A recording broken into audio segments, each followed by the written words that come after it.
WP KP সহ পিএসসির বিভিন্ন পরীক্ষাতে পরিমিতির এই অঙ্কটা কিন্তু আসে, আয়তক্ষেত্র বর্গক্ষেত্র থেকে এইরকম কিন্তু অঙ্ক আসার সম্ভাবনা 99%। তো এই অঙ্কটা অনেক জায়গায় অনেক রকম ট্রিক্স শেখানো হয়, কিন্তু আমি একটা আজকে ট্রিক্স বলবো যেটা তোমাদের আজ দেখলে সারা জীবন তোমরা মনে রাখবে। দেখো, তো বলেছে অঙ্কটা যে যদি একটি আয়তক্ষেত্রের দৈর্ঘ্য 20% বাড়ানো হয় এবং প্রস্থ 10% কমানো হয় তবে তার ক্ষেত্রফল কত শতাংশ বাড়বে বা কমবে, এটা এনভিএ বক্রগামীতে কিন্তু 2021 সালে পড়েছিল। তো অঙ্কটাতে বলেছে দৈর্ঘ্য আর হচ্ছে প্রস্থ। দৈর্ঘ্য আমি প্রথমে ধরছি ছিল 100 আর প্রস্থ ছিল 100। তাহলে দৈর্ঘ্য কত বলেছে 20% বাড়ানো হয়েছে, অর্থাৎ 100তে 120 হয়ে গেছে 20% বাড়ালে। আর প্রস্থ কি বলেছে 10% কমানো হয়, অর্থাৎ 100 থেকে 10% কমলে সেটা হয়ে গেছে 90।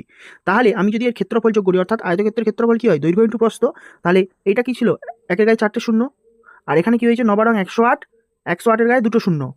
তাহলে বেড়েছে কত বলো তো, একের গায়ে 4টে শূন্যতে বেড়েছে 800, তাহলে 100-এ কত বেড়েছে।